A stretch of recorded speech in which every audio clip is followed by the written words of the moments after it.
estaba olvidando de grabar. Eh,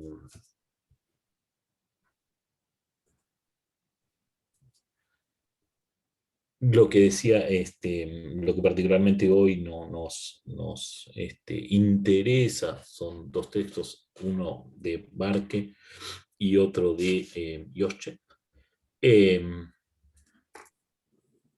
que tienen una relación eh, fácil de establecer en la medida en que uno es la reseña bibliográfica del otro. ¿Sí? El texto de Barque es la introducción a un manual que está pensado como una suerte de diccionario, entre comillas, que tiene cada uno una entrada por algún tema, por algún motivo, por alguna cuestión específica que sea definida por los autores, ¿sí? Un manual que abarca distintos aspectos de la iconografía política, de hecho se denomina así, se llama Handbuch de Iconografía Política, eh, y ahí lo que vamos a encontrar es un poco un trabajo desde la perspectiva de la Bildwissenschaft, un trabajo colectivo desde la perspectiva de la Bildwissenschaft sobre eh, aspectos de la iconografía política muy organizados, muy referenciados en todos los conceptos que hemos venido viendo hasta ahora, eh, todos los conceptos que hemos venido viendo hasta ahora, sobre todo desde el lado de la teoría de los autores provenientes de la lengua alemana, muy considerable, digamos, el desarrollo de la teoría en esos ámbitos, con una remisión también bastante, eh, bastante importante respecto de los conceptos que también hemos venido trabajando de Avivargo. La idea de Pato Formel, de Nachleben, están presentes en estos desarrollos, en cada una de las entradas de este manual de iconografía política. Lo que hace Barque es escribir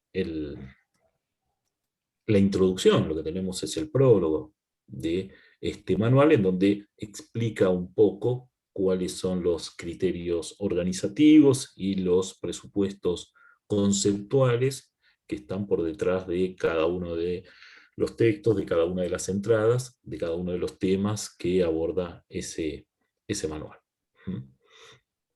Eh, hago una breve introducción, luego le dejo el comentario a Feli. En relación a pensar qué está considerado dentro del manual como una imagen, ¿no? Se interesa este manual por usos, también por alguna cuestión que nosotros ya hemos venido trabajando, como son los usos performativos de la imagen. Usos que Barque sintetiza, se encuentran plasmados en distintos ámbitos, en distintas ocasiones, en distintas modalidades que adquiere la imagen y que van a ser parte de las eh, preocupaciones que tiene el manual. ¿Sí? Puede encontrarse entonces lo visual o remisiones de lo visual o un análisis de lo visual dentro del ámbito de las fiestas, los rituales, las ceremonias. Dice Barr que también es parte de el estudio del ámbito visual, la ornamentación que puedan adquirir una ciudad en ocasión de una situación en particular, o la ornamentación que puede adquirir alguna comunidad en particular. y el empleo de imagen en términos más habituales, algunos más antiguos, que hoy han perdido prácticamente su uso, pero que han tenido su importancia histórica, como fueron los tapices. Es un lugar de exhibición en la modernidad, del lujo, de la ostentación, del poder, de la ostentación, del poder, del ejercicio de la soberanía, como, como hecho industrial que se muestra en estos ámbitos, decía, en la producción de tapices, sobre todo en... Perdón, que sigo admitiendo gente. Sobre todo en su uso en Francia, ¿no? Esto tiene un particular, un particular desarrollo en ese lugar. Eh, Decía entonces, rituales, ceremonias, ornamentación de ciudades, tapices, y luego sí, imágenes en un sentido más estricto que nosotros hoy en día podemos seguir utilizando, como son grabados, medallas, ilustraciones, eh, volantes, panfletos, carteles, caricaturas, las imágenes que aparecen en la prensa, son elementos que van a formar parte, un, una serie de elementos dispersos, no siempre considerados por los estudios, sobre todo los estudios que se dedican a la problemática estética, ¿no? Una, una enumeración bastante heterodoxa desde el punto de vista de un estudio tradicional de la estética, y señala Parque que estos estudios además se van a ocupar de una serie de fenómenos también referidos a esas imágenes, es decir, a problemáticas de qué es lo que se hace, no solo se abordan esas imágenes, sino qué se hace con esas imágenes.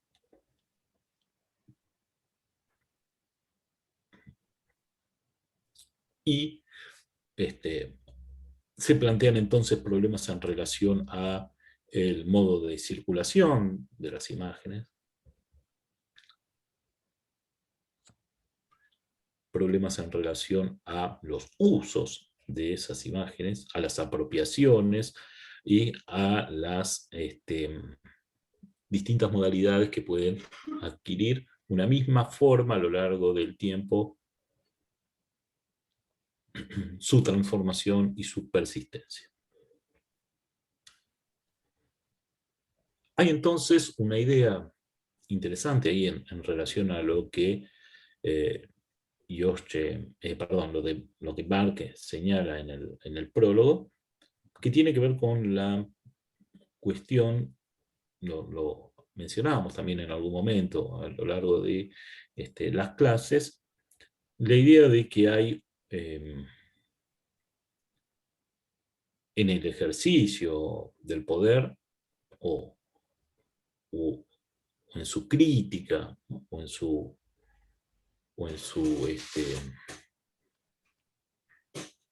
antagonismo,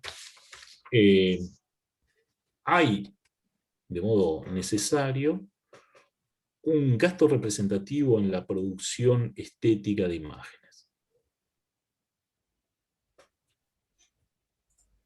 Hay que producir imágenes para ejercer el poder. Es parte de ese ejercicio, no hay poder que resigne esa capacidad.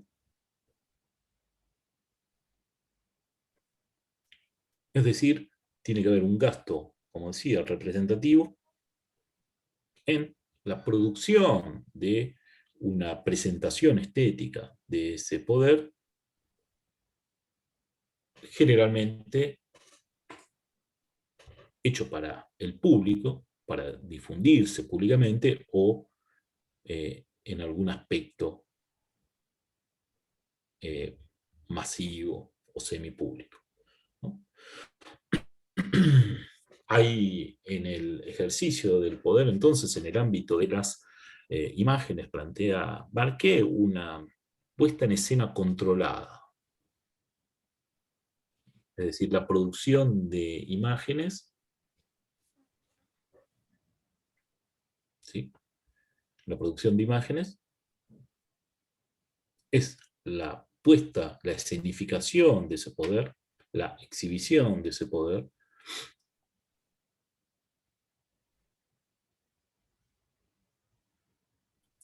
y la idea de una puesta en escena controlada implica que hay por detrás de esa producción de imágenes una estrategia, ¿sí? La utilización de ciertos recursos a los cuales se le asigna un posible efecto con una determinada intencionalidad.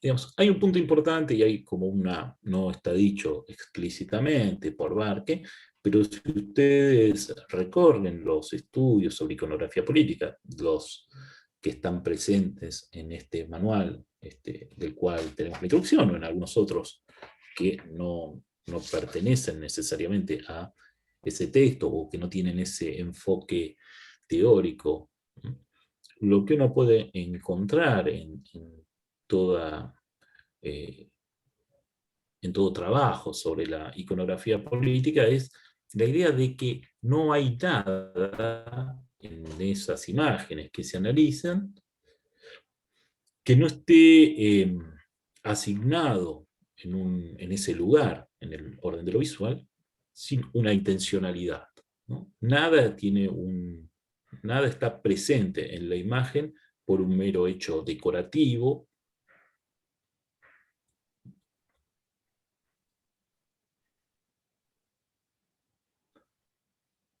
para, para tapar espacio, para no dejar un espacio en blanco, ¿no? Encuentran quienes se dedican a la iconografía política una motivación en cada elemento que está presente en, en la imagen.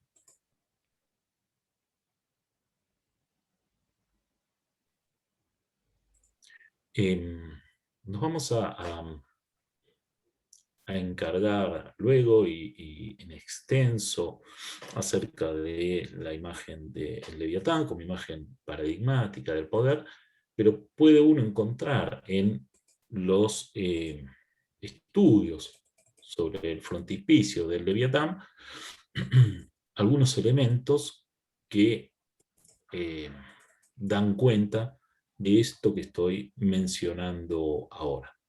¿Sí? Eh, Voy a ver si puedo compartir una imagen.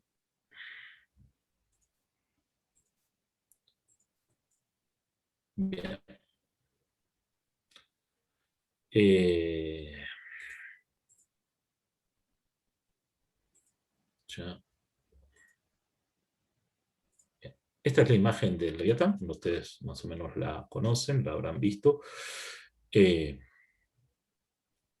y pueden ver en detalle, bueno, ¿sí? Acá hay, en esta zona por debajo del brazo, ¿sí? Se ven que asoman unas puntitas que fácilmente uno podría identificar como árboles, arbustos, que están en la montaña o algún tipo de edificación que tiene una figura muy difusa. ¿Sí? ¿Se ve eso?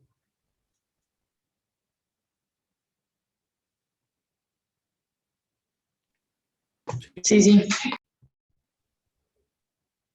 Bueno, entiendo que sí. Eh,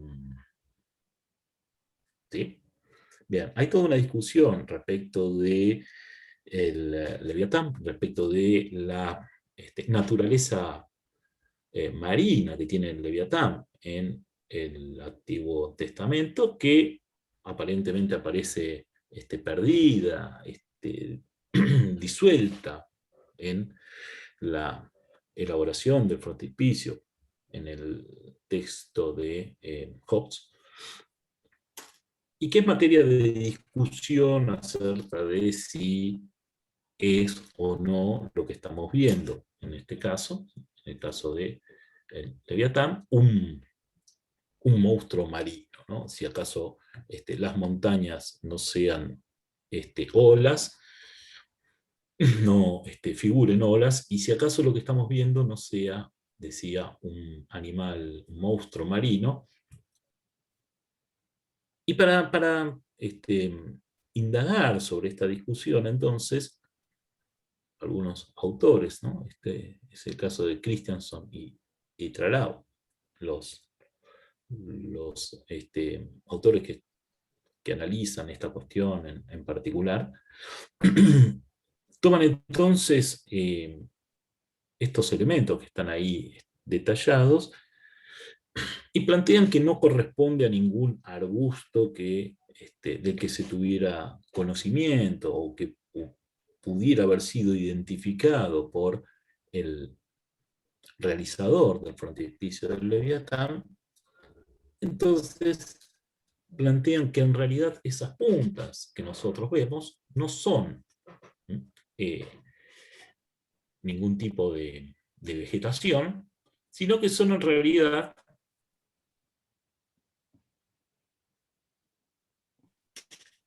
la cola, como podríamos ver aquí debajo, de un animal marino que está plegada sobre sí misma, y que asoma por detrás de la montaña.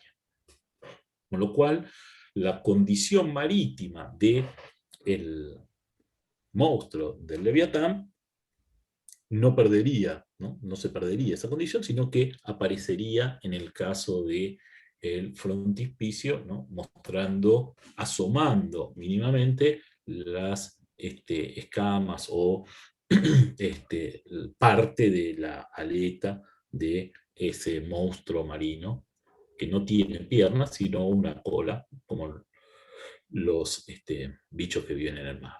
¿Sí? ¿Por qué traigo a colación a esto? Porque es un modo de análisis bastante habitual en términos de iconografía política, ¿no? Tomar ese detalle que nos parece irrelevante, que a cualquiera se le pasaría y que rápidamente lo descartaría como, ¿sí? como parte de la vegetación, ¿sí? Indagar sobre esa minucia, descartar el hecho de que sea aquello que efectivamente uno podría en una primera mirada considerar, y eh, empezar a pensar si acaso aquello que habitualmente es negado, como es admitido, perdón, como es el hecho de que Leviatán ha perdido su condición marina al encarnarse en el frontispicio, no sea en realidad falso, y que Hobbes esté pensando que el monstruo sigue siendo un monstruo marino, eh, con postulando además elucubraciones acerca de los motivos por los cuales eso se muestra y se oculta al mismo tiempo, sobre la potencia marina, potencia en términos geopolíticos. ¿Cómo? Claro, exactamente, ¿no? Inglesa, digamos. Exacto, sí, sí, ¿no? Encuentran ahí Que está algo en que tiene realidad. que ver con algo que está pasando en la Inglaterra del 1600. Esa es digamos, clave interpretativa de algo que parece bastante sobreinterpretado realmente. De todas maneras, a veces se va a los detalles. El texto de Folk, que habla de los dos médicos que encuentra también en el frontispicio, sería también un ejemplo de eso, de encontrar en las pequeñas cosas que casi aparecen, pero son nimias, encontrar algunos elementos que permitan entender esas imágenes de otra manera. De todas maneras, la interpretación del Leviatán como monstruo marino es también acercar el Leviatán de Hobbes, que no parece un monstruo marino, a, a la interpretación tradicional del Viejo Testamento, en que los dos monstruos son Leviatán y Behemoth. Behemoth es el monstruo terreno y Leviatán es el monstruo marino. Y en el frontispicio de Hobbes, el papel principal lo asume el Leviatán y no Behemoth. En ese sentido, es ajustar esa imagen a la tradición iconográfica anterior, que no es tanta, pero sí a la escrita acerca de Leviatán. Leviatán es la ballena, de alguna manera. En ese sentido tendría que ser un monstruo marino, y aquí no lo es. Entonces, lo que Javier estaba tratando de plantear, de que en la iconografía política a veces se juegan esos pequeños detalles que tienen que ver con desde dónde interpretar algo y cómo interpretar algo también, ¿no? Porque se juega, yo creo que algo que pertenece teóricamente a otro plano, que es el plano de la historiografía, de cómo se escribe la historia. Yo estuve diciendo todo el tiempo las clases anteriores que una cosa es la historia y otra cosa es la memoria, y una cosa es la historia entendida como las cosas que pasaron, lo que aconteció. Nosotros no tenemos una palabra para eso, los latinos tienen una, que es res gestae, es lo acontecido. Lo acontecido y lo que pasa también es lo que es. Y la memoria es otra cosa, es lo que yo o nosotros, como memoria colectiva, podemos memorar de lo acontecido. Y en el medio hay algo que se llama historia, como disciplina que se dedica a trabajar con lo acontecido para de alguna manera, para que de alguna manera lo tengamos presente. Es decir, la historia, que es otra cosa de la historia de la que yo estaba hablando, pero para nosotros la palabra que usamos para hablar de las dos cosas es la misma y se llama historia.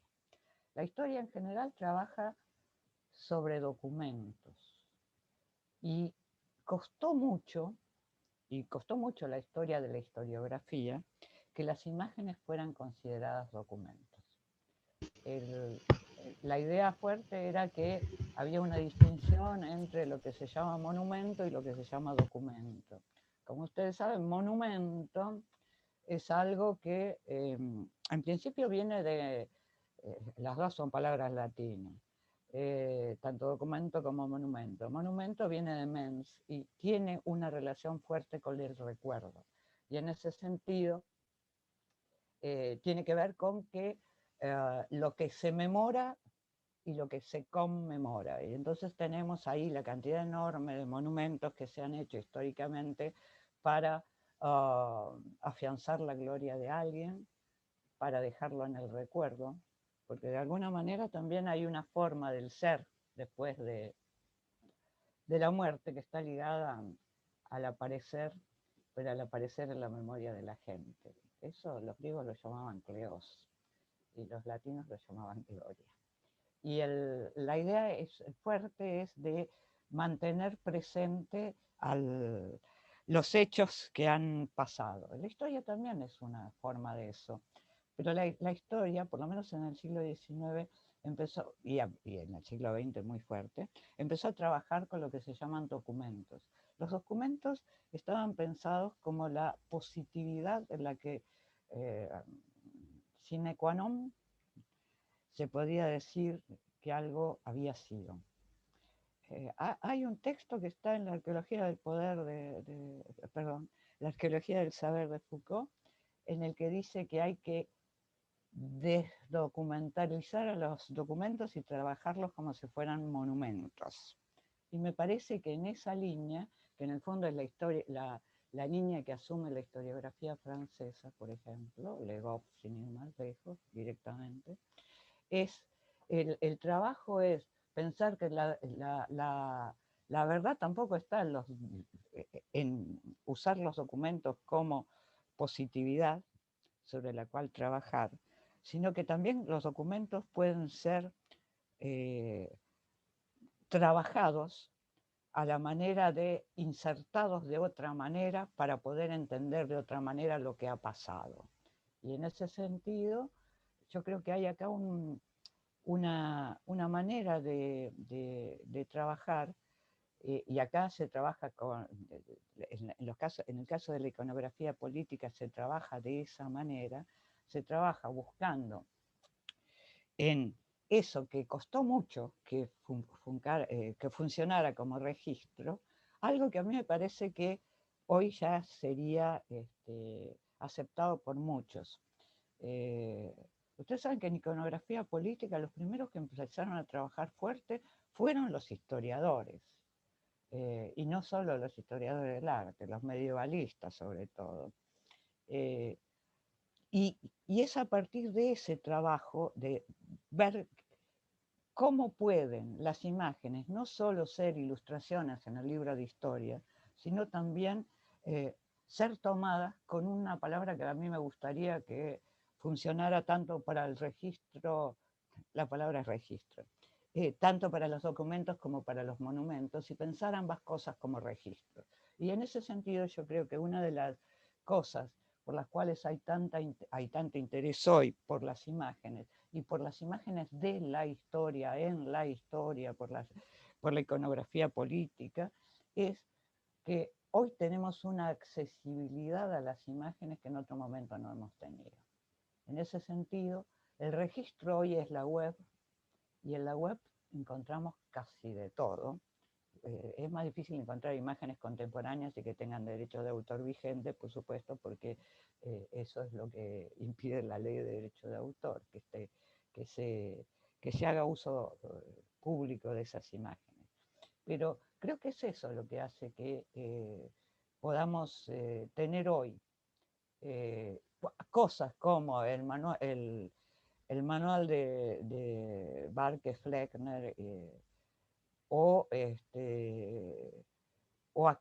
tenemos acceso a imágenes, y también tenemos la posibilidad de registrar de alguna manera imágenes en las redes. Esas dos formas me parece que confluyen para que haya hoy un uso de las imágenes bastante distinto también en el campo de las ciencias sociales.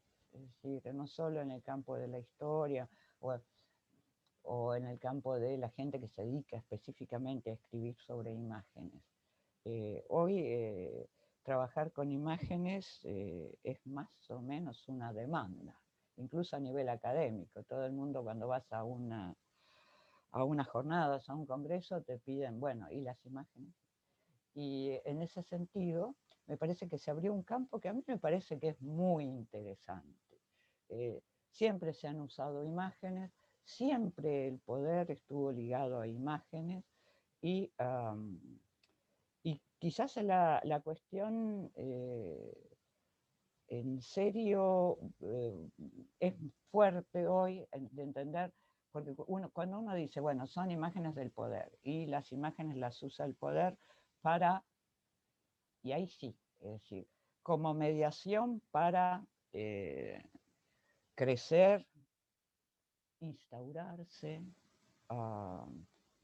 consolidarse, son todas posibilidades. Y la otra es que yo creo que hay una dimensión del poder que tiene que ver con la ostentación, la mera ostentación, que también está funcionando.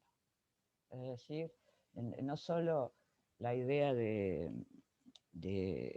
imágenes, de alguna manera, no solo y acá me estoy volviendo en contra de la noción de acto de imagen, no solo como efecto inmediato, sino como consolidación simbólica que va a tener como fruto una acción simbólicamente condicionada que puede ser la de la aceptación de ese poder. En ese sentido se juegan en un nivel bastante distinto. Yo quería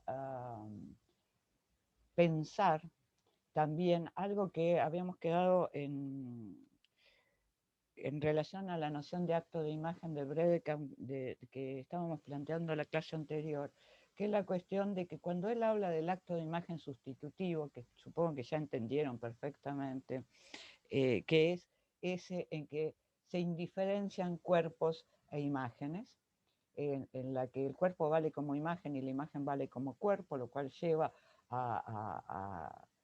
lleva cosas impresionantes como que la imagen pueda ser un arma, o que lleva a la cuestión de que un cuerpo pueda valer como imagen, pero también la imagen pueda valer como cuerpo, como las prácticas de poder condenar a alguien en imagen y todo eso. Pero también lleva a otras cosas más cotidianas, como que le sonriamos a una imagen, porque es aquel de quien es imagen. Y quería recordar algo, que en el acto de imagen sustitutivo, cuando Bredekamp habla del acto de imagen sustitutivo, como ustedes saben, toda la tradición del acto de imagen sustitutivo está muy ligada a lo que sería el manto de la Verónica, la vera icon, es decir, la verdadera imagen, y en rigor eso está ligado a las imágenes que son agiropoéticas, es decir, las imágenes que se hicieron sin uso de las manos. Y esas imágenes que se hicieron sin uso de las manos, que en la tradición, el manto de la Verónica es el manto con el que Cristo se enjuaga el sudor en el Calvario, lleva el rastro de quien se enjugó el sudor en ese manto. En ese sentido, esa imagen no la hizo ninguna mano, sino que tiene algo así como el derecho de considerarse verdadera, el vera de vera ícona, es la imagen verdadera, porque es, en términos persianos, una imagen indicial. Y la imagen indicial está ligada a que es el efecto de algo natural, para decirlo en una palabra. En ese sentido, la idea del acto de imagen sustitutivo está ligada a eso también, a esa idea de los indicios a la Peirce, y no estarían exentos de ser actos sustitutivos, por ejemplo, las huellas digitales. Para que haya una huella digital, alguien tuvo que haber estado ahí y tener esas circunvalaciones, que son las que tengo en mis dedos y que otro dedo no tiene. O él habla también, Bredekamp, de las estampas que se hacen de vegetales, que necesitas ese vegetal y otro vegetal hace otra imagen. Y habla, por supuesto, de las fotos, porque las fotos también son eso. Y hay algo que dijo Leandro Teixeira en una charla que tuvimos hace unos días que a mí me pareció interesante. Él es fotógrafo, él es fotoreportero. Y defendía la idea de que las imágenes tuvieran pie de imagen y que en el pie de imagen estuviera el autor. Porque él aseguraba que el poder poner su nombre abajo de la foto era como una garantía de verdad, de que él no había truchado la imagen. Esa idea, digamos, en la foto al principio, y estaba muy clara la idea de que, bueno, los daguerrotipos y las primeras imágenes no estaban hechas por el hombre, sino por la naturaleza, lo lleva a Bredekamp a pensar que las fotos también constituyen actos de imagen sustitutivos. Pero hay otra dimensión que está ligado con eso, pero que también condiciona, es un acondicionamiento a las acciones sociales que se llevan a cabo, que está ligada a otras cosas, que son formas de garantizar algo en una sociedad determinada. En una sociedad determinada, el sello sería el sello real, por ejemplo, o el sello que te pone la uva en los documentos oficiales, o cualquier sello, da una garantía de verdad, de registro auténtico. Es la forma del registro, claramente. Y la idea, yo la ligaba un poco a la idea esta de la que estuvimos hablando la otra vez, cuando hablábamos del acto de imagen como una especie de transferencia al mundo de las imágenes, de lo que era el speech act, del acto de habla. Yo decía que el acto de habla, para tener validez en el campo de una sociedad, tiene que estar refrendado por alguna autoridad. No todo el mundo puede casar, no todo el mundo puede decir que algo es ley. Y en el caso de este tipo de acto de imagen sustitutivo, no todo el mundo es capaz de sellar. Y en ese sentido necesitas de una convención social que haga posible que eso sea válido. De la misma manera, es un acto de autoridad del sello y es un acto de autoridad el emitir monedas con la imagen del rey o con la imagen que se nos ocurra. Pero simbólica es condicionar simbólicamente una acción y me parece que que Breckham trabaja así como parte más o menos no demasiado trabajada, cuando trabaja la cuestión del acto de imagen sustitutivo, puede también valer en el caso de la iconografía política muy fuerte, porque yo creo que de verdad la cuestión del acto de imagen, en el caso de la política, está ligada a quién puede mostrar eso, que es mi versión en el campo de las imágenes de algo que dice Humpty Dumpty en Alicia en el País de las Maravillas. Humpty Dumpty le dice a Alicia, ¿quién puede decir eso? Yo. La idea es el tipo de autoridad que se crea cuando se acuña una medalla, cuando se acuña una moneda, cuando se acuña los billetes con los que pagamos y vivimos en la vida cotidiana. Si no hubiese una convención, no valdrían nada. Es decir, hay una acción, el uso de esas cosas, simbólicamente condicionada. Eso en relación a lo que decía Breckham con respecto al acto de imagen sustitutivo, que a mí me parece que en el caso de la iconografía política funciona y funciona bien. De última, yo creo que tenemos 3 textos, y que son 2 prólogos y una especie de reseña, que es el texto de Josh, es una reseña, el texto de Fleckner, Bartke, porque figura Fleckner, porque es un libro colectivo y los editores son Uwe Fleckner y Martin Bartke. Y el texto de Ginsburg, que es el prólogo a ese precioso libro que se llama Miedo, Reverencia y Terror, 5 ensayos de iconografía política. Esos 2 son prólogos, y el otro, el que está escrito en francés, es una suerte de reseña de esos 2 libros. Es decir, está por un lado los libros que son el Handbuch y el Miedo, Reverencia y Terror, que está en español ahora. Y el otro texto, el que se llama ¿Para qué sirve la iconografía política?, es un texto que es una suerte de reseña de esos 2 textos. Y que los pusimos simplemente para demostrarle que es una temática que está más o menos vigente, más o menos bastante vigente en la contemporaneidad, y que hay gente que se está dedicando a esto y se está dedicando a esto de muchas maneras.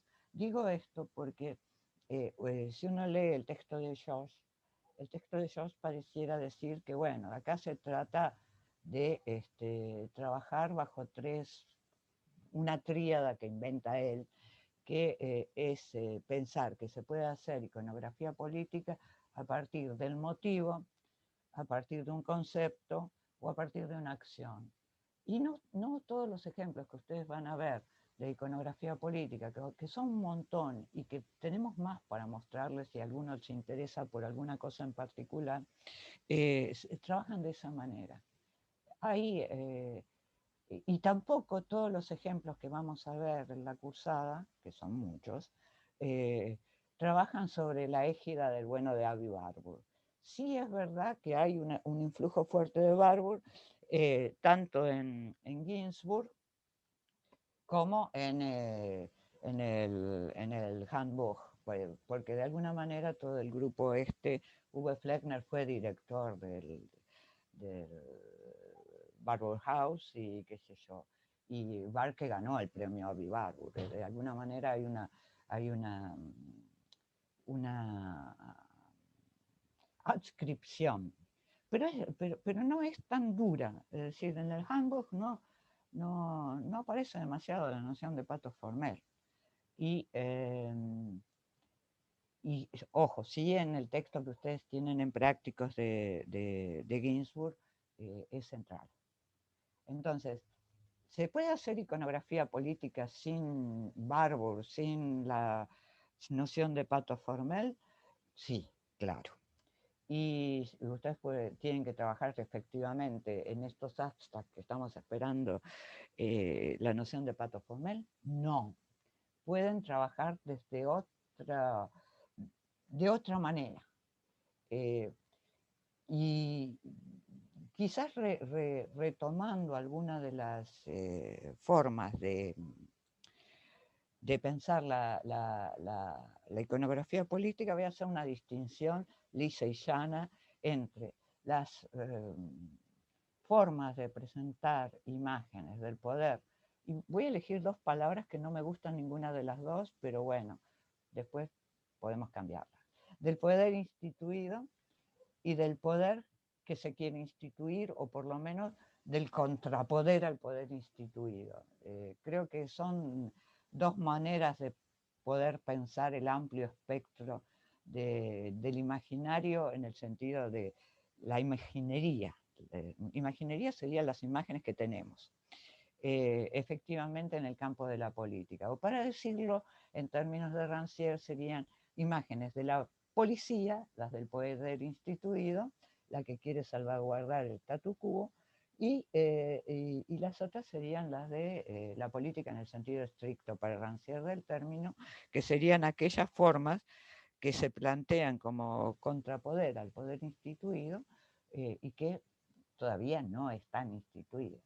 Y en ese sentido, hay, podemos pensarlo en términos de, bueno, imágenes de la identidad, es el poder tal cual está, e imágenes de la diferencia, los que son o se consideran outsiders con respecto a la identidad del poder establecido, o algo así.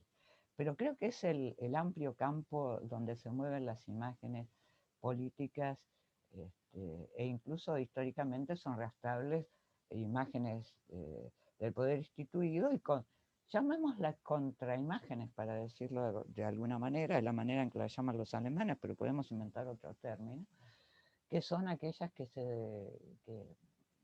están en contra de ese poder instituido. De manera que en ese registro tenemos cantidad enorme de imágenes y sí es cierto que históricamente, ya a ver, hice algo para...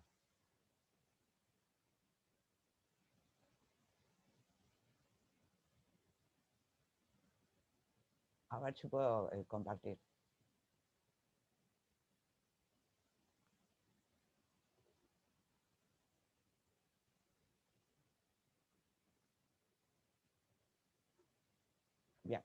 ¿Se ve? Sí, sí.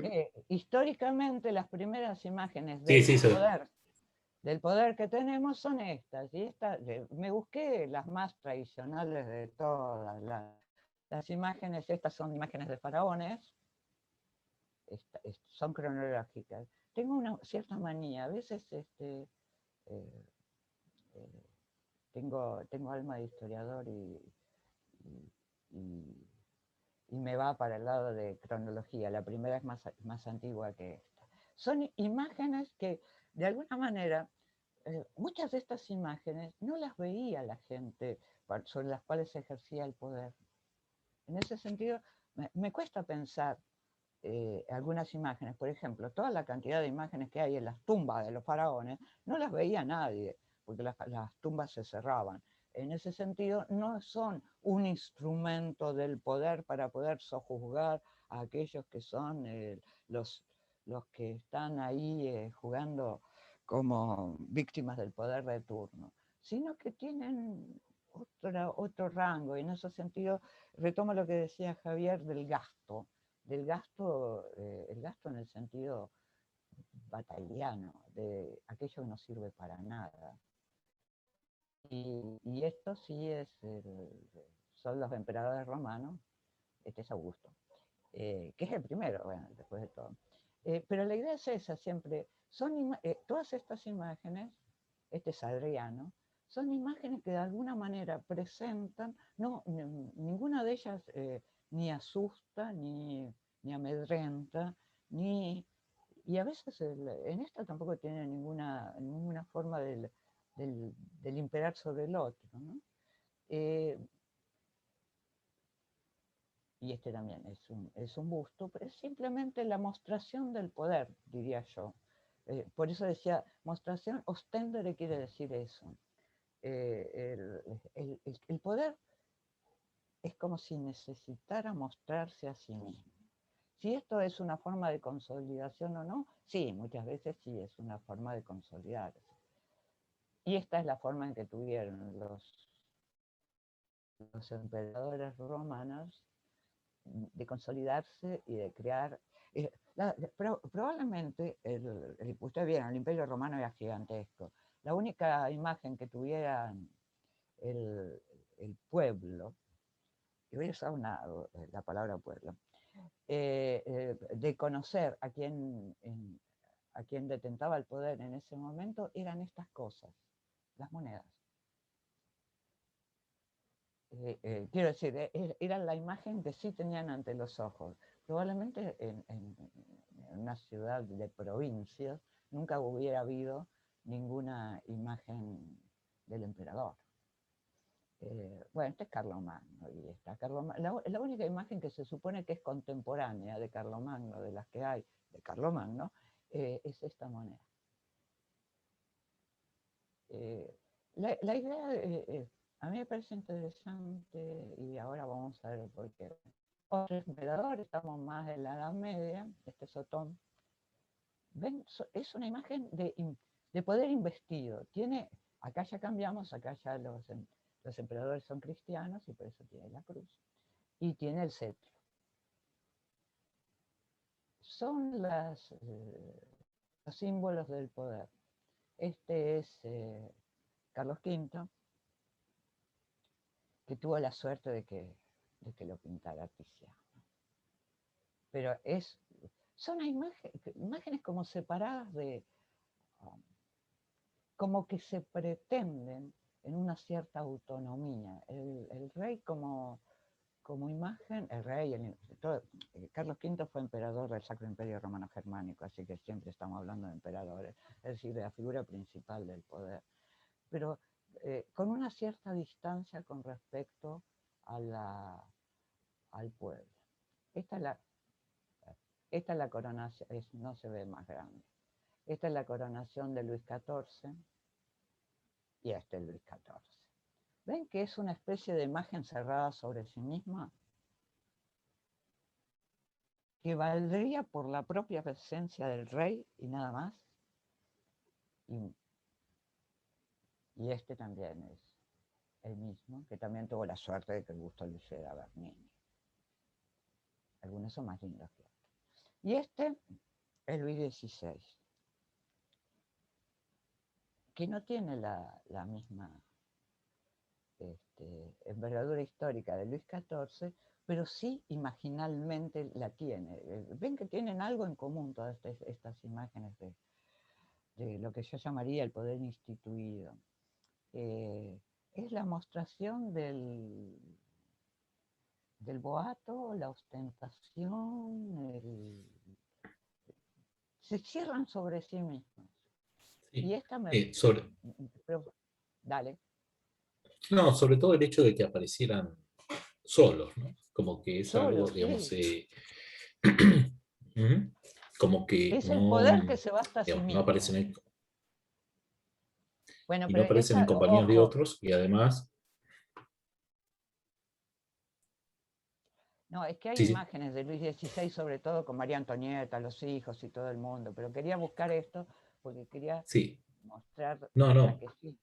eso sí, a lo que yo iba que es por ahí difícil de conseguir imágenes de contemporáneo que hayan sido pintados solos, retratos, no era, no era una práctica habitual el hecho de que alguien tuviera o hiciera pintar un retrato de sí mismo, que lo poseyera, y eso ya era un signo de poder, ¿no? El mero retrato, el mero hecho de ser retratado es ya un signo de poder, Bueno, en ¿no? la época de Luis XVI ya no, porque ya tenemos un montón de Bueno, retratos, pero en la ahí época ya, de los emperadores no todo el mundo tiene una estatua, y en la época eh, de, de, de los... cuanto más antiguas, más difícil encontrar ujú, retratos que no sean retratos de función. Es decir, el que está pintado es el rey, el que está pintado es el emperador. Por supuesto que ya en la época de Luis XIV tenés retratos está bien, es recién en el Renacimiento que empieza a haber retratos de gente que no cumple una función.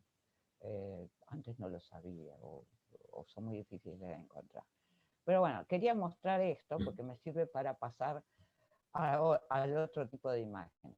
Esto, aunque no se vea, es una moneda en la que está retratado el bueno de Luis XVI. Todo el mundo se cuenta, ustedes saben que al rey lo ponen en cana cuando la Revolución Francesa, y después el rey trata de huir a Austria, con María Antonieta, que era austríaca, y que lo vuelven a poner preso en Barán. Y aparentemente es porque alguien vio esta moneda y reconoce al rey. Esta es la decapitación de Luis XVI. Acá está. Es decir, por supuesto que acá ya hay otro poder instituido, está la convención. Y es la imagen de un poder que se afianza matando al rey. Es decir, era un acto absolutamente repudiable matar al rey. Era como matar al padre y tenía el mismo castigo. Uno lo puede leer en Foucault también.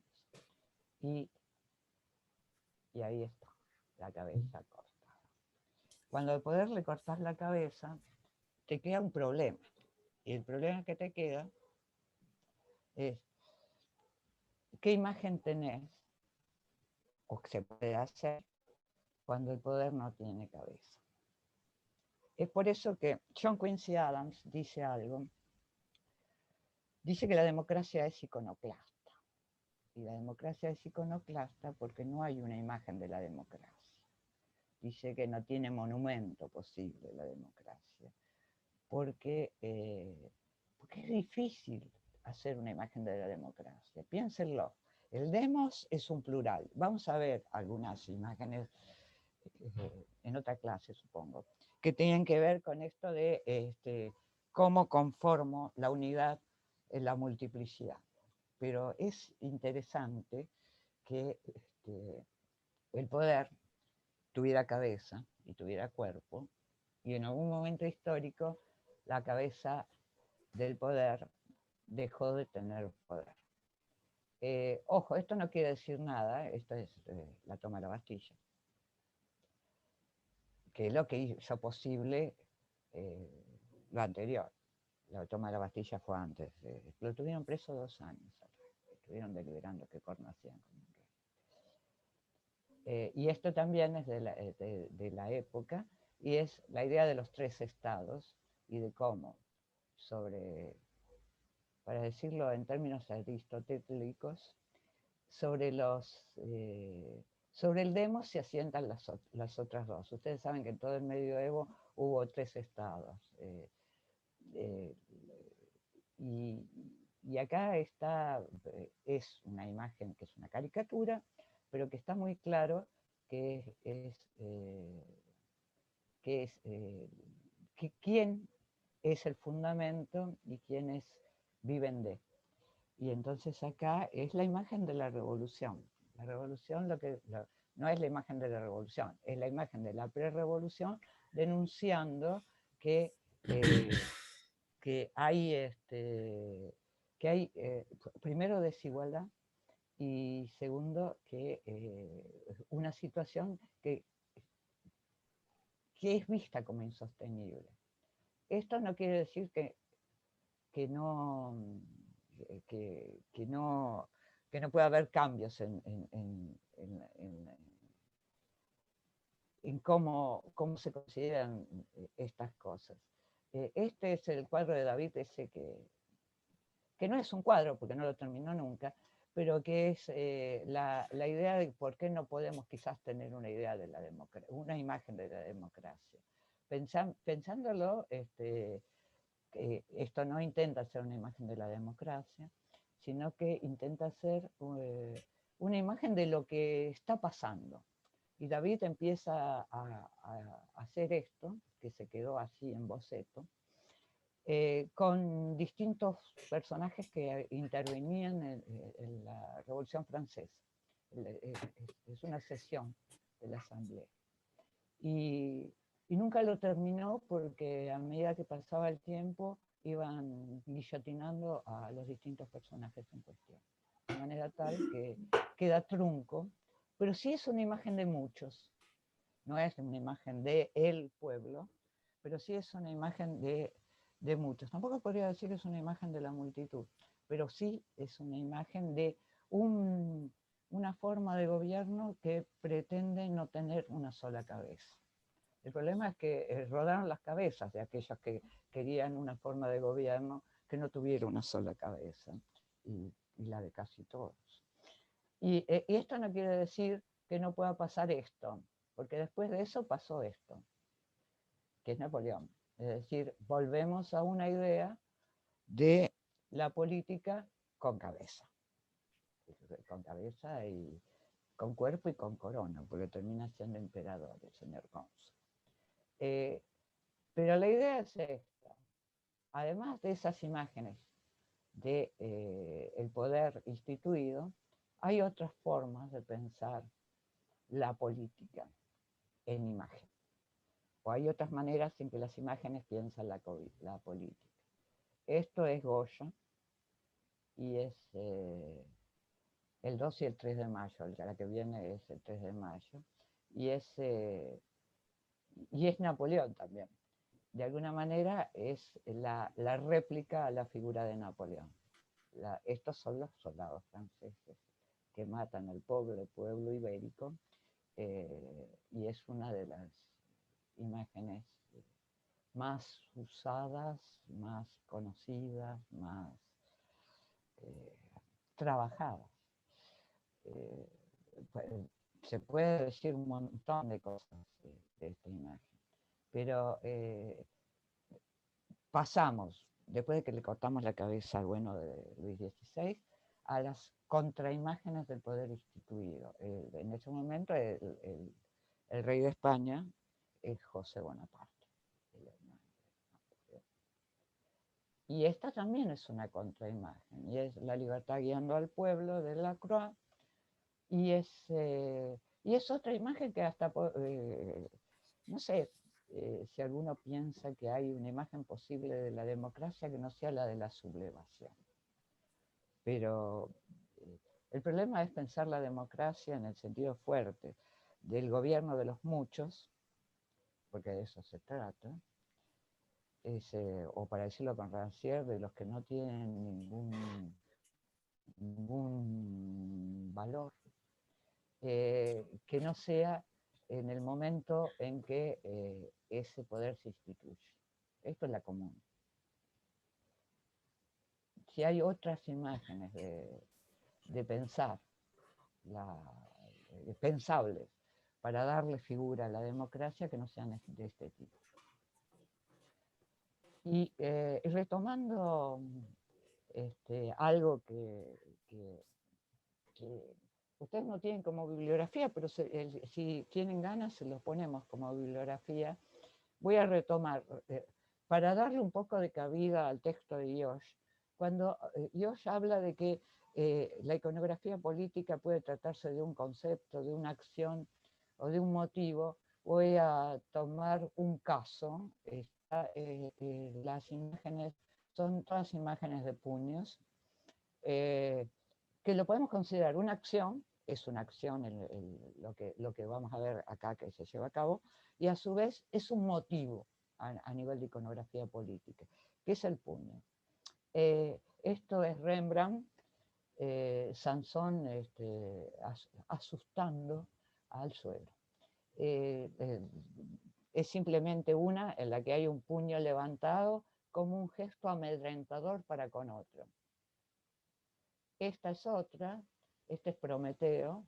El puño es también un gesto de bronca, no es solo un gesto amedrentador, porque Prometeo no puede nada contra su destino, pero el puño levantado del primer santo laico, como dice Bonamart, es un gesto de ira. Y los puños cerrados van a aparecer en enorme cantidad antes de que se transforme en un símbolo estatuido, el puño en alto y el puño cerrado. De última, el puño le podemos encontrar las dos formas de poder ser entendido. El puño como forma de unión, es la unión de todos mis dedos, y también como el acto de pegar. Son las dos formas de entender. Es unión y a su vez es agresión, si se quiere. Y en algún momento de la historia aparece esto, que es el puño levantado. El puño levantado es las dos cosas, es la unión, y ahí está. Esto es Herzfeld. Herzfeld es un alemán. Y es también una figura hecha de figuras, es una figura de muchos en uno, y dice todos los puños puestos en uno. Gewalt no es poner, es agrupados en uno. Y es todos los puños agrupados en uno. Es la idea, esa es que les decía yo, tanto de la unión, que es el puño cerrado, como la idea de la posibilidad de usar el puño como arma. Esta es famosa porque... Perdón, Feri, creo que Santi está pidiendo que lo admitan. Bien, ¿admitís vos, Javi? Acá estoy, ¿eh? Ya me admitieron, bueno, gracias. Ya está, Javi. Gracias. Esta figura es famosa porque estos dos señores, además de salir primero y tercero en una competencia, es en México 68, estuvieron en Cannes casi toda su vida por hacer esto. Era el 68, era la época del Black Power, y los brazos, estos tienen guantes negros, que era el uso del puño, pero el uso del puño para el Black Power. es una acción, es una imagen que tuvo repercusiones muy fuertes para las señoras. Esta es otra foto del mismo momento. Está bien que justo buscaron un momento, que es el momento de la premiación. Lo que querían era hacer la foto. Ya hay aquí una de esas cosas que algo se hace para tener la foto, para difundir el gesto. Y buscaron un muy buen lugar. Esto se transmitía por tele a todos los países del mundo. Y el gesto es el gesto. Y esto es Maradona, con el puño en alto. Y acá también.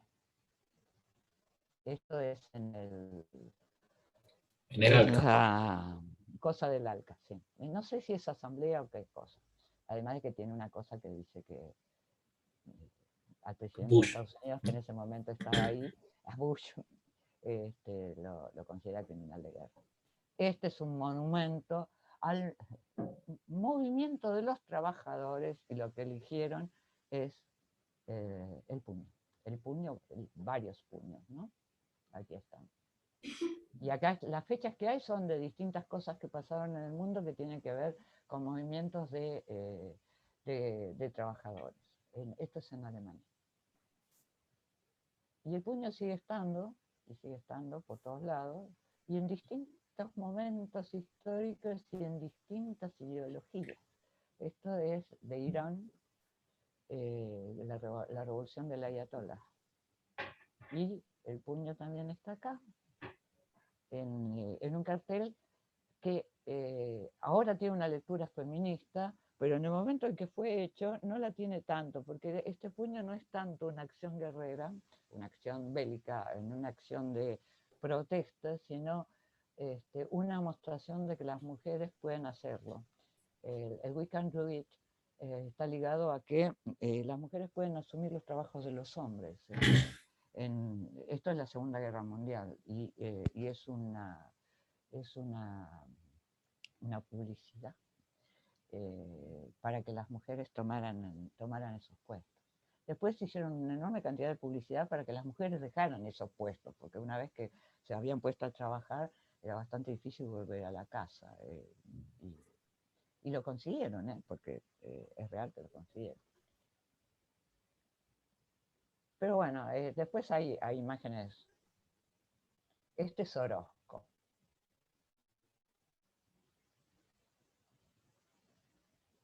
Estas estuve buscando, es decir,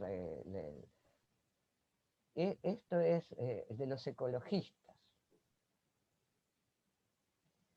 Esto es una marcha aquí. Esto es en Francia, esto es aquí. Y esta es uno de esos cartelitos que hacían con los elementos que tenían los de mayo del 68. Y entonces es una reformulación, lo que dice es que toda la prensa es tóxica. Creo que sigue funcionando el eslogan. Y hay una fábrica y un puño. La idea del obrerismo ligado al puño es fuerte. Y la última no es una imagen de un puño, sino que es un puño, pero es un puño que sujeta flores y es Banksy. La idea es, en esta última selección que hice, se trabaja un motivo. Y el motivo es el puño. Como ustedes ven, no hay ninguna pato formal, aun cuando uno podría decir, bueno, hay una cierta acción que es un gesto. Yo veo más la idea del gesto en esta, que está tirando flores, en vez de tirar adoquines o piedras, que es lo que se hace comúnmente en las manifestaciones, y uno lleva la cara como lleva el personaje que está puesto en esta imagen. Pero quiero decir que no está pensado en términos de que hay una pato formal del puño. Hay una imagen que sí, en algunas de las imágenes que mostré, es un signo de bronca, es un signo de de agresión. Digo porque el puño se eleva sin destinatario, también como un gesto de bronca que no va a salir de eso, es el puño y nada más. Esa imagen del puño que de alguna manera pide, no sé, cierta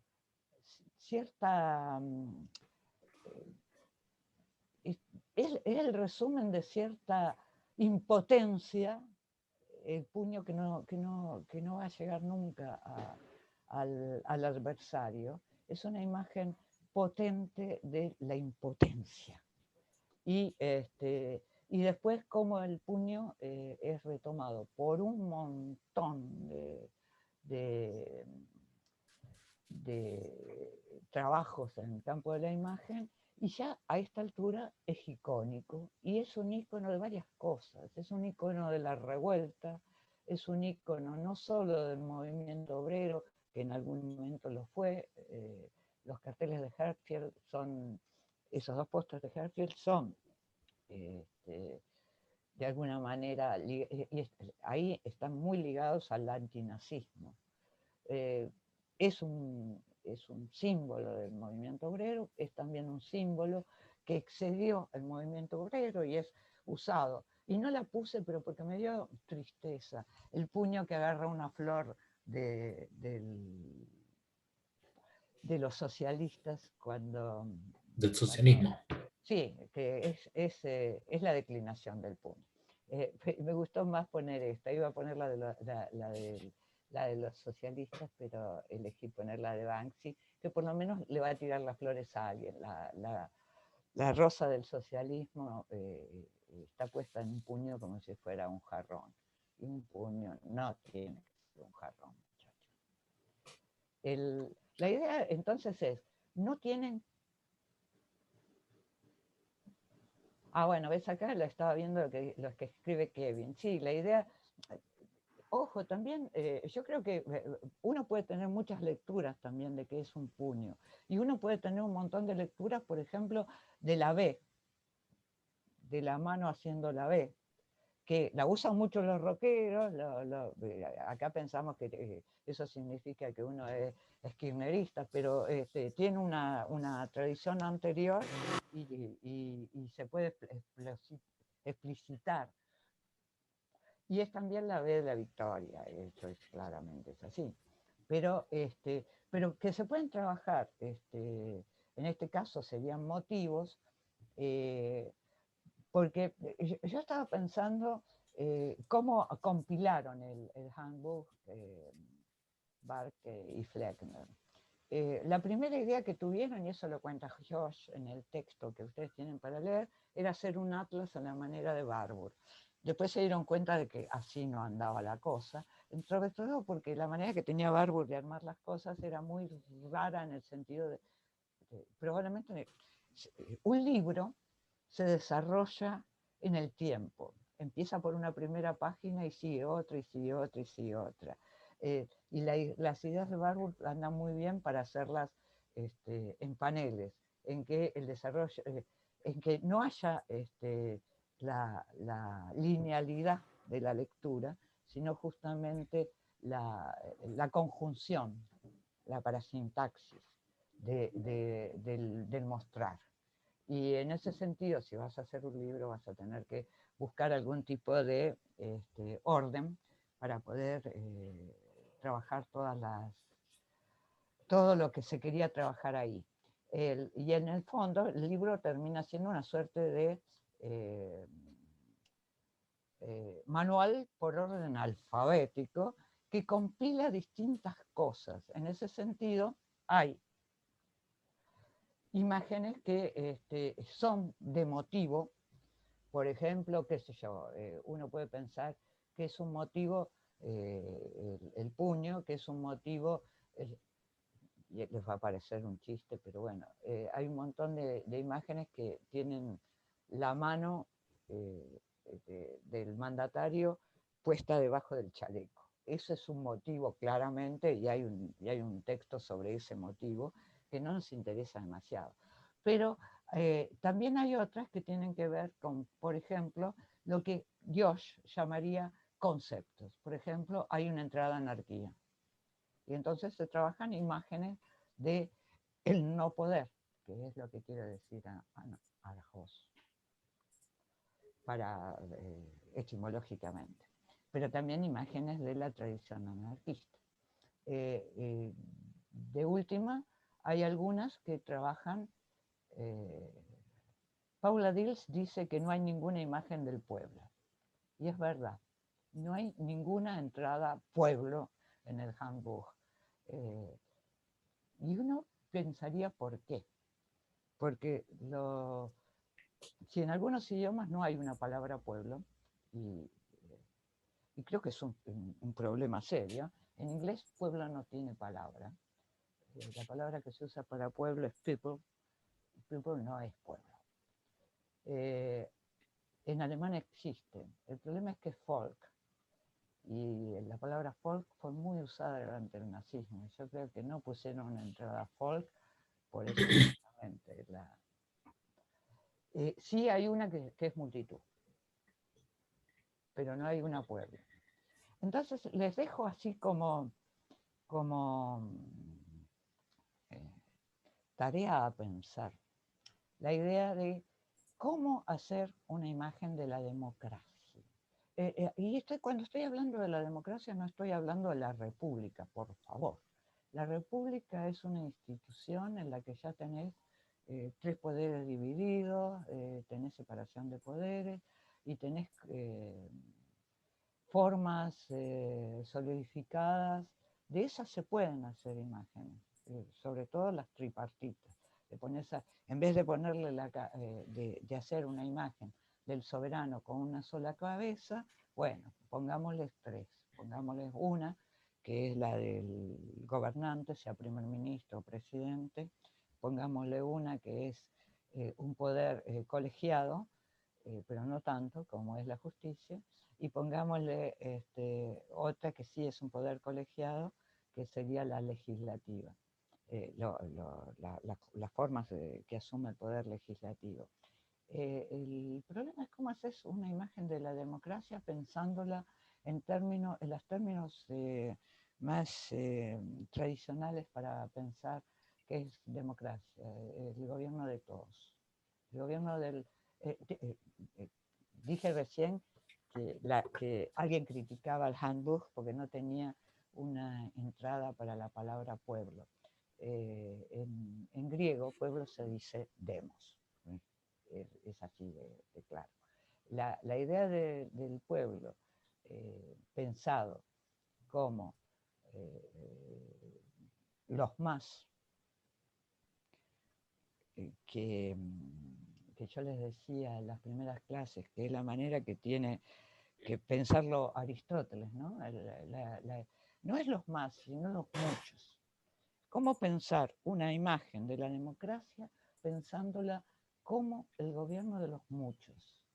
La forma en que los muchos se gobiernan a sí mismos. Y estoy pensando acá cómo se presenta la autogestión o cosas por el estilo. Pensando un gobierno que no tenga cabeza o que la cabeza puede ser rotativa. Y en ese sentido es bastante difícil pensar una idea que no sea, a ver, ahí yo iba a pone compartir, ahora voy a poner bien, a tratar de poner. Ahora la pongo bien. Esto es... esto es de Kiwi. A ver, un segundo. No, es la de la guerra del Peloponeso. La guerra del Peloponeso. Es el frontispicio de la guerra del Peloponeso. Ahí yo no, más que eso, no lo puedo agrandar. Y ahí lo que se ve acá en el costadito son los muchos, hoi polloi, ¿no? Es eso en griego. Hoi polloi, ¿sí? Que es los muchos, ¿no? Y sin embargo ahí son los oligoi. Sí. Los pocos. Los pocos y los buenos. Y Para Y sin Hobbes, embargo los ahí, buenos son los pocos y los muchos son los malos. exacto, y sin embargo ahí lo que plantea el frontispicio de la guerra del Peloponeso, que es la traducción hecha por Hobbes, El libro de Tucídides. el libro de Tucídides, sí, es que sin embargo hay uno que se destaca, ¿no? Hay un demagogo que en realidad es el que tiene en una suerte de encantamiento a través de la palabra a los muchos, con lo cual lo que está ahí presente es una idea despectiva de la democracia, en Que es la tanto, demagogia. exactamente, ¿no? Pensar que el pueblo, que es el demos, es llevado por alguien, que puede ser, qué sé yo, Pericles o el que sea, En pero ese- la idea es Ujú. esa, porque es Pericles. La Es idea es Pericles. la de que no es concebible, para Hobbes no es en absoluto, es concebible otra forma de gobierno que no sea un gobierno que tenga una cabeza. Y en el ¿no? caso de Hobbes es una sola que además necesita mantener en sí todo poder. En ese sentido es por eso que el Leviatán es la suma del poder religioso y del poder político. En ese sentido es la imagen del poder para el siglo XVII. Claro. Ahí este es el otro panel, ¿no? Donde están Hoy Aristoi, los pocos, los buenos, No, los los virtuosos. aristoides son los que tienen alguna virtud. Son los Los virtuosos. virtuosos, sí. Arete es la palabra, es la palabra para virtud. Ujú. Pero la virtud puede ser cualquier cosa para los griegos, no es que sea uno virtuoso moralmente, pero sino los distinguidos, para decir así, Ujú. los distinguidos. Sí, sí. Ahí está bastante. Este es Pericles, ¿no? En el frontispicio está bastante más mal entrazado que Alquidamos, es el rey Alquidemo, que es un rey de Esparta. de Esparta, sí, sí. Porque la cuestión ahí, ustedes saben, la guerra del Peloponeso es una guerra que perdieron los griegos, porque había griegos de los dos lados, y porque en el fondo es una guerra civil, es un momento de la estasis, es la lucha entre la democracia y la oligarquía. Y en ese sentido, fue el momento de la peste de Atenas también, esa peste que mató a medio mundo en Atenas, peste como la actual. Y hay una cosa que es también, que es la decencia o la pulcritud. En la imagen del pueblo hay gente que está mal trazada y hay un señor que ahí anda con muletas, o que Sí, le a ver, falta sí. una pata. En cambio la otra es una imagen del orden. En el fondo es si la cuestión del orden, justamente, del orden político, no se da de patada justamente con el desorden de los muchos, con el desorden de las mayorías. Porque lo que decía Adams está ligado a eso, la idea de que no podemos pensar la democracia y pensar la democracia de distintas maneras. Pensarla como el lugar de la igualdad, que me parece que es la manera en que habría que pensarla, sobre todo ahora en que estamos tan desiguales. La idea de pensarlo en la igualdad es en la igualdad de todos. Y la igualdad de todos implica la horizontalidad. Y la horizontalidad va en contra de la idea de una cabeza. La idea de una cabeza está ligada a una jerarquía, porque también en el frontispicio del Leviatán también hay muchos, pero son muchos que están subordinados y todos suben por el cuerpo que termina en la cabeza del buen rey. ¿Yo puedo hacer un comentario, una pregunta? Dale. Felisa, perdón.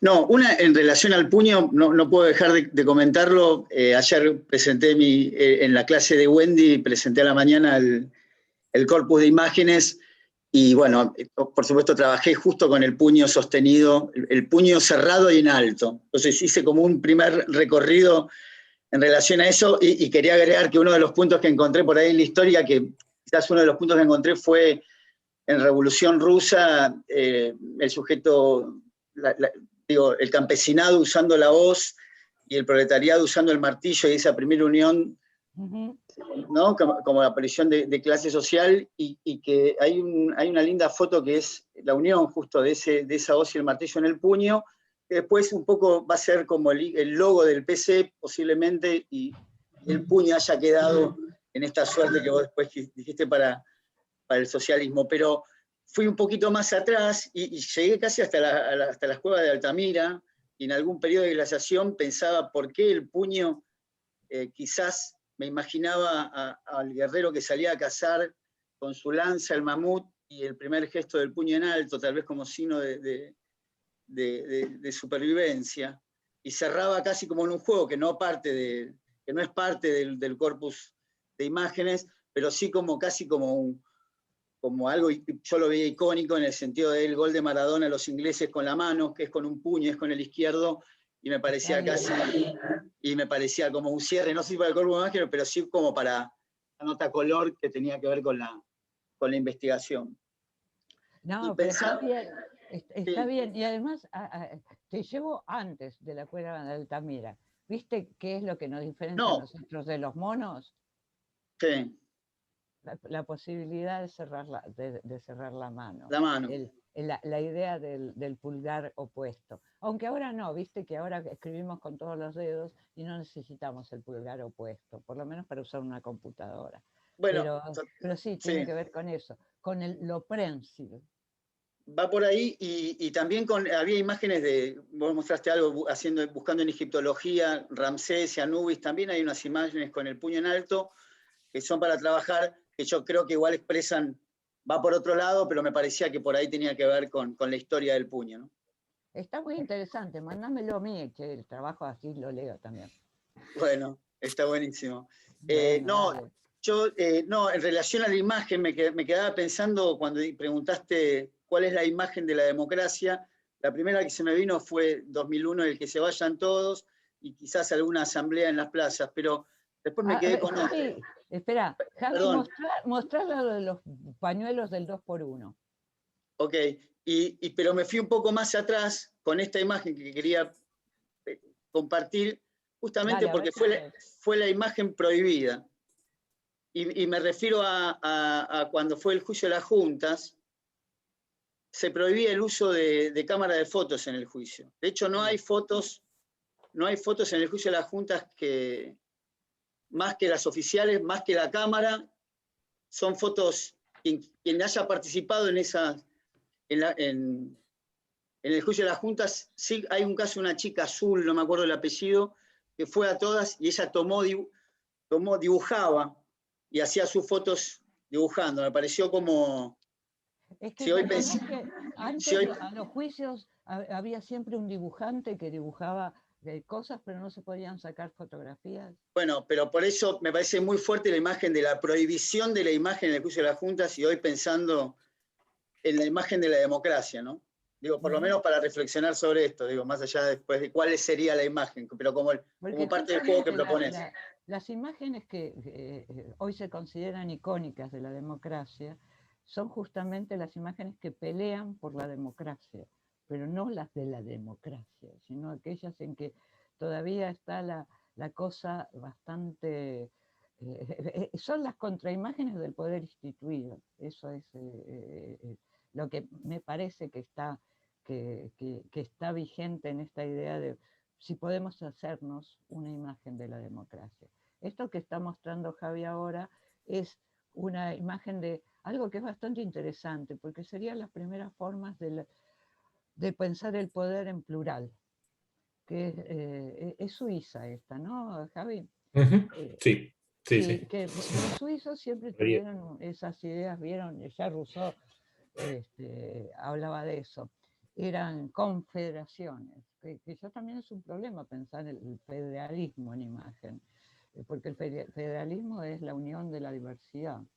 Y los suizos tienen una serie de imágenes que trabajan esto, pero que es un poco lo que decía yo, están ahí trabajadas si queremos pensarlo así, una multitud, pero además esa multitud tiene 3 cuerpos que la regentean, que son esas 3 cabezas que hay delante. Pero bueno, se ven, ¿no?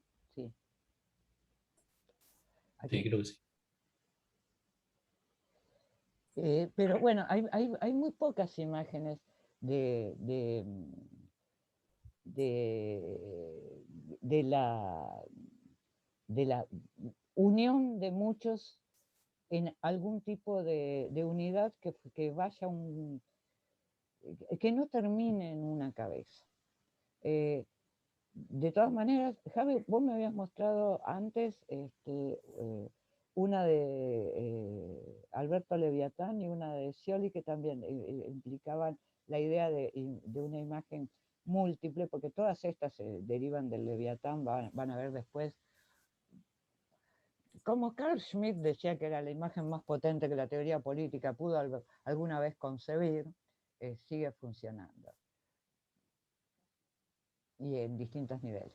Sí, también digamos, el carácter ahí caricaturesco y da un poco el sentido de la distancia respecto de la posibilidad de un ejercicio del poder tal como lo requeriría el Leviatán, ¿no? Bueno, es que la Eso por frase un que está lado, en y el la Leviatán imagen de arriba, Scioli, en vez de quedarte en tu casa, claro, porque pelotudo, no hay ningún sí, poder en el mundo que pueda que parecerse sea a él. superior a él, sí, sí, ¿no? Claro. Pero sí es una imagen para nosotros Acá de la autocracia. aparece esa Es una especie de imagen de los consejo, superpoderes, no digamos. termina de saber hasta qué punto es. Sí, sí, sí, sí. Y esta es otra de durante la campaña de La campaña Scioli, que Scioli perdió. en donde sí, que perdió. Es un poco. Hay un concepto que se usa mucho en las redes sociales que es frenenemy, ¿no? Es una idea de eso, ¿no? Alguien que no se sabe hasta qué punto es un amigo o un enemigo O el un que enemigo. le hizo esta imagen. Porque Sí. estuvimos discutiendo quién había hecho esta imagen durante la campaña, porque fue durante la campaña. Porque Sí, como sí. todo el Y mundo bueno, sabe, es el traje que él finalmente. no tiene, y Exacto. puede haber sido alguien a favor o probablemente. Sí, digamos que también revela el tipo de relación que tenía el candidato con aquellos que lo impulsaban, ¿no? Es bastante significativa en ese sentido, como mostrando, y además el eslogan que tiene lo hace más visible esta cuestión, como diciendo que el que le puso el cuerpo a la campaña no fue el candidato, sino la militancia que viene a La llenar última parte de la campaña. exactamente, que viene a llenar ese espacio vacío, no solo corporal, sino además ideológico, porque, digamos, es un candidato de baja intensidad para lo que requeriría, ideológica para lo que requeriría cierta militancia, ¿no? Entonces aparecen esas cuestiones ahí. Es interesante la imagen en ese sentido, digamos, porque también muestra como no solo es ambigua, ¿no?, en sí misma, sino que revela, está manifestando la relación ambigua que tenía el candidato con la propia militancia. Esa especie de vínculo de, de apoyo porque es lo necesario, pero no es lo que me gusta, ¿no?, en ese juego. Y es bastante reveladora e interesante la imagen en ese sentido. Alguien compartió un archivo. ¿Lo bajás vos? Esto requiere. Sí, sí, sí, veo si puedo. Entonces, a ver. Se ve que es muy pesado porque no me baja. Bien. Agrego una No sé cosita. qué es. Sí, dale, Dale. que esa imagen que compartías de Scioli fue acompañada con una consigna, que era la campaña que hizo el pueblo. Sí, Eh, lo dice ahí. Sí, sí, ahí este, estaba. y fue distribuida por sectores ligados al kirchnerismo. Eh, Así que no fue, digamos, quizá no fue con ganas, pero fue dentro No, bueno, del pero espacio este kirchnerista. gusto conozco, bueno, pero está bien. Este, Acá, esta es la imagen que compartían. Sí, en relación a si esto puede ser una imagen de la democracia, si uno quisiera, podría encontrar más parentesco entre esto y la modalidad despectiva de la imagen de la democracia que aparecía en el frontispicio de la guerra del Peloponeso, en lugar de Pericles está Alfonsín y hay una masa, pero hay un líder, hay una voz, no es una asamblea, no es la voz de los muchos, sino que hay uno hablándole a la multitud. Entonces ahí, digamos, la complejidad de la democracia, en tanto, la idea de democracia, en tanto ese lugar es un lugar vacío, en lugar del orador, ¿no? Tradicionalmente está pensado como el espacio del poder es un espacio vacío que puede ser llenado de modo De distintas maneras. rotativo, ¿sí? Piensen ustedes Aparece, también en cómo otro lugar perfecto perfecto, bueno, para trabajar iconografía política son los actos de campaña. Fíjense ustedes que en los actos de campaña en general, del justicialismo, del peronismo, del kirchnerismo, el orador está separado de la gente. Y lo que hizo el PRO, usando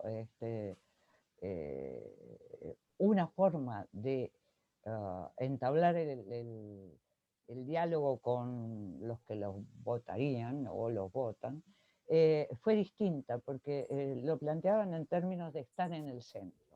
El orador solía estar en el centro. Ojo, Obama también usaba la misma, no es que se les ocurrió a la gente de la campaña de Macri.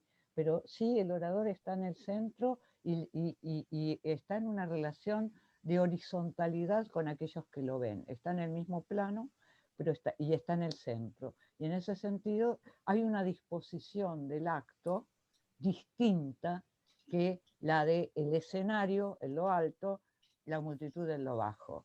Me parece que ese tipo de cosas, Javi estaba hablando al principio de cómo se podían tener distintas entradas para la iconografía política. Por ejemplo, trabajar la disposición en los actos, que está bien pensada esa, quizás no del todo, porque muchas veces cuando pensamos algún tipo de acto lo pensamos de la forma más tradicional y no pensamos que ahí puede haber algún tipo de ruptura. Pero bueno, esa idea de contraponer formas de actos en las que hay un lugar del orador que está por encima de la multitud y un lugar de la horizontalidad, que incluso el PRO lo usó también en la campaña muy mucho cuando hacía los timbreos y ese tipo de cosas, la idea de horizontalidad y todo eso estaba pensado. Pero también hay otros, es decir, hay trabajos sobre iconografía política, sobre disposición de jardines, los jardines en general son los de Versalles, que claro están ligados al poder, pero también los hay sobre edificios. La idea de pensar algunos edificios, de esos que son considerados emblemáticos, como formulaciones. Está bien que los alemanes tienen el del Reichstag hecho de nuevo y es de cristal, con lo cual tienen ahí una imagen de la transparencia que pareciera ser que se asocia en general a la democracia. Entonces, no sé la Casa Rosada qué nos daría a nosotros para pensar. Pero la idea es que ustedes traten de pensar, y me gustaría que trabajaran algunas cosas de acá también, ¿no? Es decir, yo siempre desde que tengo el handbook, que es hace unos años, pensé, falta la plaza. Porque la plaza no solo es la Plaza de Mayo, la plaza es un lugar de reunión de la multitud desde el ágora de los griegos, pasando por las plazas de los pueblos y la plaza del mercado y qué sé yo, y yo terminaría ahí con las plazas con la Plaza de Mayo. Pero la idea es esa, un poco yo mostré lo del puño simplemente, perdón Walter, no sabía que habías presentado eso. Si querés te mando el artículo del handbook que lo traduje, el del puño, si te sirve. Pero la idea es esa, de que ustedes puedan, de distinta manera, trabajando imágenes de edificios, trabajando, qué sé yo, la otra vez alguien me pidió si tenía algo sobre las cariátides. Medio me puse a fijar sobre las cariátides en Buenos Aires. Y hay un montón de edificios que tienen cariátides. Yo no sé por qué las mujeres tienen que ser las que soporten el peso del edificio, por ejemplo. Pero bueno, hay un montón de cosas que se pueden trabajar. Algunas son más claras, porque una estatua en general está hecha con todos los sellos de la autoridad. Es decir, una estatua, salvo las muy contadas que se llevan a cabo desde la contra al poder instituido y que duran poco, es decir, ahí pueden pensar más bien en formas efímeras del mostrarse. Desde los graffiti, que dan mucho para la iconografía política y que en general trabajan sobre temas recurrentes de la iconografía política, pero también, es decir, se puede trabajar muchas cosas. Las estatuas son siempre, o casi siempre, mayoritariamente seguramente, lugares en que el poder se muestra a sí mismo y elige en quiénes mostrarse. Se puede trabajar muchas cosas muy distintas, no solamente sino también cosas así que parecen medio raras. Javier hablaba de tapices. En algún momento la única imagen transportable era la del tapiz, porque estoy pensando en el medioevo, ponele. Una estatua era pesada y en general estaba puesta en un lugar determinado, y los cuadros estaban puestos en los muros o sobre madera, pero no eran transportables. Es decir, cuando se empieza a ver cuadros que se puedan transportar, entonces ya tenemos una migración de imágenes. Las imágenes se hacen portátiles, para decirlo en fácil, y antes de eso, las únicas imágenes que eran portables eran las de los tapices. Por eso es interesante. En algún momento esas eran las imágenes que la portabilidad aseguraba la difusión también, porque si no, se quedaban en el estricto lugar donde eran emplazadas. Y en ese sentido, las monedas, los tapices, los grabados y hoy la red son lugares donde las imágenes circulan, circulan y circulan. Bueno, nos vemos la próxima. Sí, ¿Alguna pregunta o algo? Voy a bajar las imágenes para la próxima vamos el texto de Gamboni, ¿te parece, Felisa? Sí, el texto de Gamboni, porque es la idea de muchos en uno, y me gustaría que empezáramos por ahí. Sí. Bien, nos vemos entonces la próxima.